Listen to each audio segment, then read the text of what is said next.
Okay, thank you. Let me briefly introduce myself. I work at Bankex Foundation. My name is Nikita Kozlov. We're repairing plasma. Okay, the sound is gone again. We have a small company of ours. We do a wallet and Telegram. Yep. But today I won't be talking about the products, but I'll be talking about plasma. Essentially, it all boils down to three things. First thing, it's exit-proof size. We are simply fighting to get these 3 points together. To reduce exit-proof size, to reduce the computation on smart contract, less computation, less gas to be blown on smart contract validation. And we're supposed to cut down on the history size of transactions that we're supposed to store. So what were the issues recently in plasma? The kind of new plasma came around. Amazon. It can potentially be scaled to 200,000 transactions per second. That's a cool thing. However, there is another point. All the blocks are supposed to be stored in almost real time. Stored and given access to all the users so that the users could see what those blocks are. So 200 transactions per second. 12, 18 months on. Can you imagine the size of the thing? How the users can authenticate them, to validate them, to read them. If something breaks down, that's re-downloading. Also from 1 to 1 billion. That's a very bad thing for client applications. So that transaction size is also a serious issue. So this is how Plasma World Map came to be. So that map is not entirely precise, but there are many implementations of plasma. Technical, non-technical, theoretical, non-theoretical, all kinds of implementations. So there are many of them. And in a nutshell, talking about Plasma Foundation, if you reduce that size of the map and then reduce it further, the most hypey things are these 3 plasmas. How did it happen? First, Plasma Cash Flow got published. Then, 1 week after, there was Plasma Prime. Before that, Plasma Debit. Ideologically, Plasma Prime is something between cash flow and debit. A brief reminder, debit was the idea, let's change everything. We will simply have some simple numbers as Merkle, and we will run these transactions as tossing these small numbers in the plasma. So it will be super discrete. It required a whole lot less computational power, a whole lot less computing. It was good for smart contracts, but ultimately it came up, or it resulted in the same issues. More proof. Discrete numbers are not the best thing to work with. So it was just a concept. Then Plasma Cash Flow came around. We'll skip it. We'll go to Plasma Cash. We'll skip it and go to Plasma Cash Flow. Like, for example, let's say there are 2 numbers here. 2 numbers of all the Ethereum on the plasma. And these parts of the section will belong to some user. The rights of ownership of a specific chunk, of a specific section, will be transferred to another user. So this is the most hypey topic in Plasma. We will pass these sections to make sure. So something that happens in every Plasma that works on sections. There is an issue of exits. We need to prepare a very good exit. We're supposed to prove that the rights for that section that you transfer to somebody, they're only yours, and you didn't sign it. You need to prove that this section was yours or throughout the history. You didn't change any state throughout its history while you owned it. It's very difficult, very pricey. RSA accumulators is something that was created. Vitalik described the issues of Plasma Cash. Every time we work with coins, we're supposed to make proofs for the exit. So provisionally, for calculations, could be 2.5 gigabytes of data for Ethereum as a Merkle proof to prove an exit. 2.5 gigabytes for 1 year for a single coin, or for instance, a single flow of coin. It's not the development of Ethereum, it's its death. So the decision was to cut back on the size, and RSA accumulators were established, like I said. So after Prague, we also caught this hype. We wrote up several articles. Vitalik even liked us, those articles put us on the plasma map. So provisionally, we came up with a way to reduce the RSA accumulator that Vitalik came up with. There was a slower implementation that contributed 200 transactions per second, or enabled 200 transactions. That's not super scalable. RSA accumulators cannot be parallelized. It's scaling them up without specific hardware is a pain. It's a big pain. It's even with that hardware. So we came up with a different option, where one simple number was enough, not 16 but 1. By the way, this articles, these are the links to them, so those of you who care about plasma, please, I'm prepared to share the list of articles, and even the sequence is featured there. So in a nutshell, what are those articles about? Now, UTX plasma, UTXO, those of you who don't know what it is, it's a model for blockchain. So we provide two inputs, output, input, and outputs made of that. So you can sign the outputs, you can sign the entire transaction, depends on the implementation. And currently, all the plasma, if we come back to the map I've shown, everybody is fighting UTXO plasma. For that reason, state-based model plasma, or Ethereum-like plasma when there is no UTXO. I'll talk about that later on. They're impossible.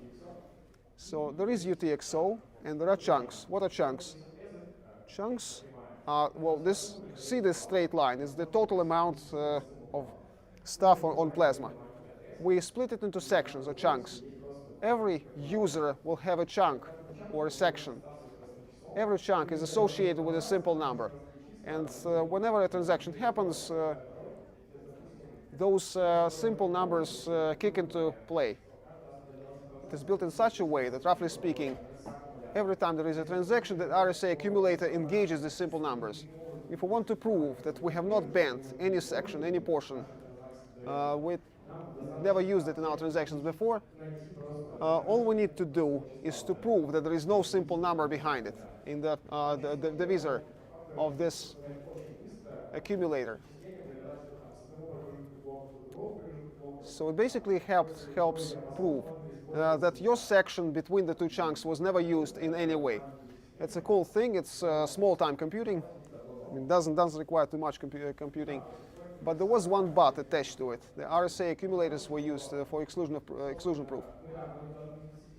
So we can specialize the chunks, and there is an issue with accumulation. Yet in this implementation, there was another problem. Like, for example, there is a plasma operator that also withholds all the blocks. Like, keeps all the block history until a specific time. And after block 1 million, it will toss some RSA accumulator, some wrong transaction, but it will become pushed. Somebody will try to get an exit through this million blocks. And then you will have to work through this entire architecture to verify the incorrect transaction. So which correction was correct? So you will need to unwind this bundle until this block in the RSA accumulator. It's very painstaking if you have many blocks in your history. This does not break down the plasma. I mean, it will not break down if these calculations happen, but it will slow it down significantly. So there is this fresh bit of information. The plasma, it's not production ready. It was shown in Prague. 200, 300 seconds, transactions per second, it's not enough. It's not worth it. Plasma Prime is ultimately not the most important research topic of the next year. It's not the hottest stuff out there. So what else are we left with? What can we do with plasmas?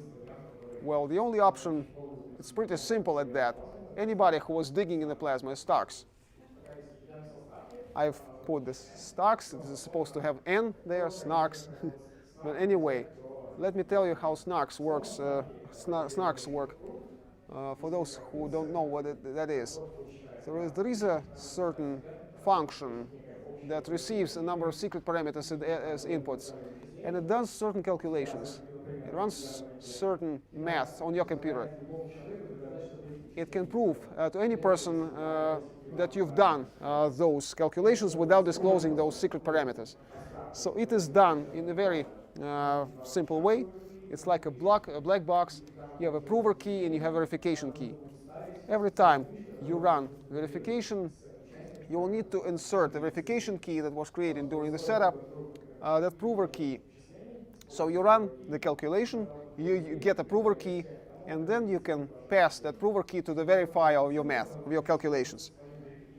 Then that person can use their verification key, and they would understand that you were indeed the one who did or did not run that calculation. As all kinds of polynomies, of algorithmic encryption, of stuff under the hood, well, they require 10 PhDs to understand what they're about. So anyway, there are many things that can make it happen on Ethereum. One of the first groups that dealt with Snarks on Ethereum, now there is a rollup of Plasma that can work on state-based, not just your UTXO-based, but also SC-based. But the performance is very slow. It's scientific research only. It will not be ready for production for a long time to come. However, at this point, some basic Snarks, even those available right now, they can be used to build a plasma that can run a lot of transactions per second, crunch a lot of TX per second, combining the Snarks approach. So we will now use Snarks, proving that that chunk or that section was not used in previous transactions. So this is the essence of the current status of Plasma. Yeah, by the way, I'm not going deep. It's important because I made a more abstract, more generalized report on Plasma. It's available on CyberCon website. So if somebody fails to understand something I'm saying here, so please have a look at that more detailed presentation to understand the intricacies of the one I'm showing now. So we recently came from Singapore. We talked to Vitalik, and seeing as how there is no solution for scaling of Plasma, so the Snarks will be used. That means that next year will be all about Snarks.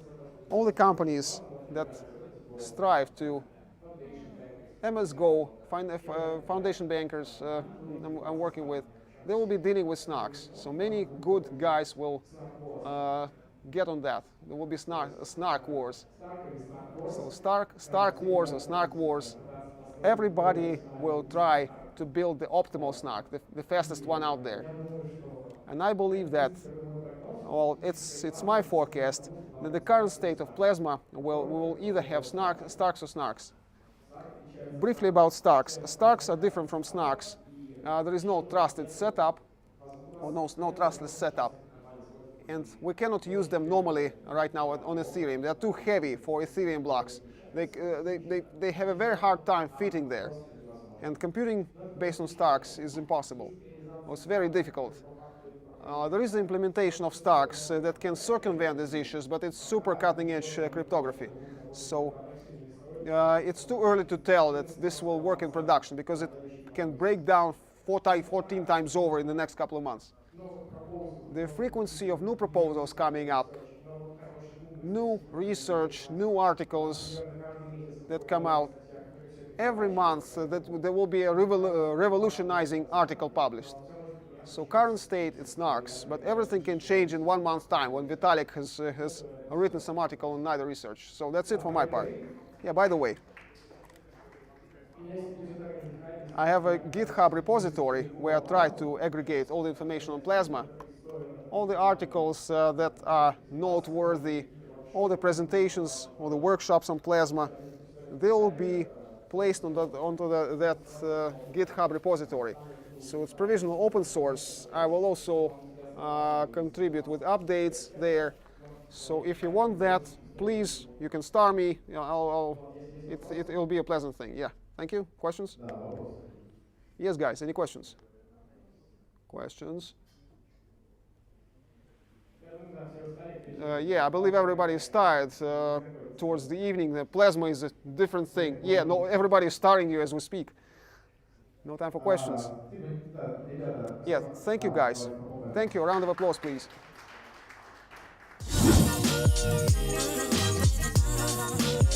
Baby.